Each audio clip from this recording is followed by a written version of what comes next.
வணக்கம் நண்பர்களே, நான் உங்கள் திவ்யா. இன்றைக்கி முருகன் அருளால் நமக்கு நல்ல காலம் வரப்போகிறது. அதாவது நம்ம வாழ்க்கையில் சுகம், முன்னேற்றம், அமைதி போன்ற நல்லதெல்லாம் நடக்க போகுது அப்படிங்கிறத நம்ம முன்னாடியே தெரிவிக்கிற அறிகுறியை பற்றி தான் பார்க்க போகிறோம்.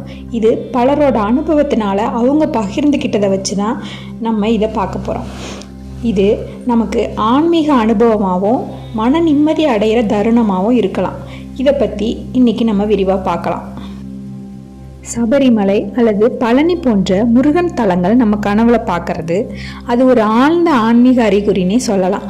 அந்த கனவுல நம்ம முருகனை தரிசனம் செய்கிறது, கோவில் படிகளில் ஏறி போகிற மாதிரியான கனவுகள் நம்ம பிரார்த்தனைகளை நிறைவேறும்னே சொல்லலாம். இரண்டாவதாக வேல் குறியீடை திரும்ப திரும்ப பார்க்கறது. நம்ம வீட்லேயோ வெளியிலையோ அல்லது நம்ம கனவுலையோ வேல், அதாவது முருகனுடைய ஆயுதம், அதை நம்ம திரும்ப திரும்ப நம்ம கண்ணுக்கு தெரிஞ்சிச்சுன்னா அது முருகன் நம்மளை நெருங்கி வந்துக்கிட்டு இருக்காரு அப்படிங்கிறதுக்கான ஒரு அறிகுறியாகவே நம்பப்படுது. மூன்றாவது, மயில்களை எதிர்பாராத நேரங்களில் பார்க்கறது. மயிலுங்கிறது முருகனுடைய வாகனம். இயற்கையிலோ அல்லது கனவுலையோ நம்ம மயில் அழகாக நடனம் ஆடுற மாதிரி நமக்கு தெரிஞ்சிச்சுன்னா அது ஒரு நல்ல அறிகுறியாகவே கருதப்படுது. அடுத்து நான்காவதா, ஓம் சரவண பவா அப்படிங்கிறதோ முருகன் பாடல்கள் நம்ம நெஞ்சில் இயற்கையாக உதயமாகிறது.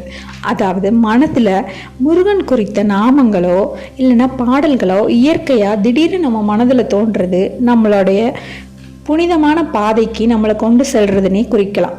அடுத்து ஐந்தாவதா, முருகன் தொடர்பான சின்னங்களை அதிகமாக சந்திக்கிறது. புத்தகங்கள்லையோ வீடியோக்கள்லையோ இல்லை சிலர் பேச்சுக்கள்லையோ ஏதோ ஒரு வழியில் முருகனை பற்றிய தகவல்கள் நம்மளை எதிர்பாராத விதமாக நம்மக்கிட்ட வந்து சந்திக்குதுன்னா அது ஒரு நல்ல சிக்னல்னே சொல்லலாம்.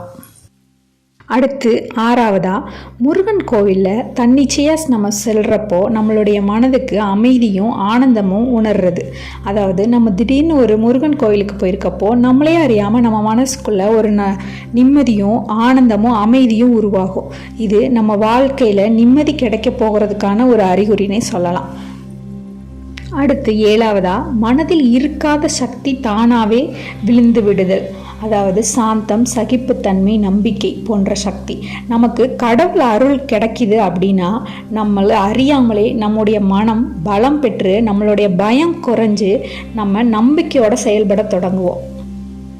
முருகன் அருள் வர்றது ஒரு அருமையான தருணம். ஒவ்வொருவருக்கும் தனித்துவமான அனுபவம் இருக்கும் கண்டிப்பாக. முக்கியமாக நம்ம மனசில் நம்பிக்கையோடையும் பக்தியோடையும் நேர்மையான வாழ்வு மூலியமாகவும் பிரார்த்தனை மூலியமாகவும் நம்ம ஆன்மீக பயணத்தின் மூலமாகவும் நமக்கு இந்த அறிகுறிகள் கண்டிப்பாக வெளிப்பட ஆரம்பிக்கும். இது உங்களுக்கு ஏதேனும் ஒரு அனுபவம் உள்ளதுன்னா அது ஒரு நல்ல காலத்தின் தொடக்கம்னே நீங்கள் நம்பலாம். ஓம் சரவண பவ. இந்த தகவல்கள் உங்களுக்கு பயனுள்ளதாக இருந்திருக்கும்னு நம்புகிறோம். இந்த வீடியோ உங்களுக்கு பிடிச்சிருந்தா லைக் பண்ணுங்கள்.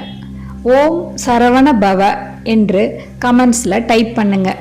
இது மாதிரி இன்னும் நிறைய தகவல்களை நீங்கள் தெரிஞ்சுக்கணுன்னா எங்கள் சேனலை சப்ஸ்கிரைப் பண்ணுங்கள். நன்றி. அடுத்த வீடியோவில் பார்க்கலாம்.